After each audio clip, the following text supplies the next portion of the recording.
Καλημέρα, καλημέρα. Ένα ακόμη Σαββατοκύριακο ενόψει. Και για όλους εμάς που μας αρέσει βέβαια το στοιχηματίζει, σημαίνει μάχη. Σε αυτή λοιπόν την προαναφερθήσα μάχη, θα ρηχτούν πρώτοι ο Ήρων με τον Ιρλανδό. Ο Βενιαμίν της παρέας, ο Ήρων, έχει επιλέξει για μας ένα μάτς από τη Γερμανία. Υποστηρίζει βέβαια το over, βάσει βέβαια στατιστικής και βάσει της εικόνας των ομάδων. Στην Ιρεμβέργη, μαζί με τη πιθανότητα βροχόπτωσης που λέει το δελτίο καιρού εκεί πέρα, είναι πιθανό να βρέξει και γκολ. Στον αγώνα της τοπικής ομάδας με τη δεύτερη στη βαθμολογία Leverkusen. Ο Ιρλανδός, που τον τελευταίο καιρό παρατηρώ ότι είναι σε εξαιρετική φόρμα, ξεχώρισε ένα μάτς από την Conference.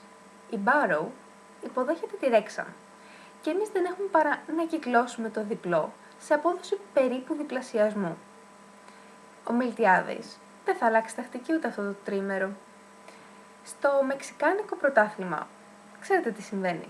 Δεν προλαβαίνεις να βλέπεις την μπάλα. Και για μας έχει κρατήσει ένα over, που βέβαια θα είναι σύμπτωση αν δεν επαληθευτεί.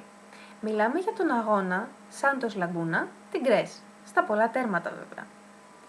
Την Κυριακή ο Άρπαγας, στα γνωστά μονοπάτια της Τουρκίας, θα μας ταξιδέψει μέχρι το Εικόνιο.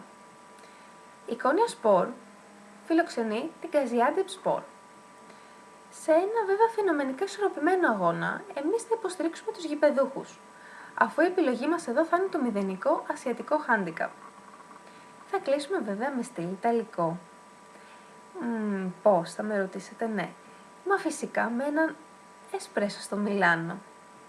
Η αγαπημένη μου και ιδιαίτερα φορμαρισμένη Ίντερ θα υποδεχτεί τους πρωτευουσιάνους της Ρώμα και φυσικά με αγρίζεται θέσεις. Επειδή όμως η Ρωμαίοι είναι φύση επιθετική ομάδα, θα στηρίξουμε τα πολλά γκολ και το over. Από ό,τι ξέρω, δεν έχω κάτι άλλο να σας πω. Βέβαια, ξέρετε, νομίζω πως ήρθε ώρα για αλλαγή. Τι λέτε εσείς? Θα στηρίξω τις επιλογές των κερδοσκόπων στην interveten.com. Εσείς?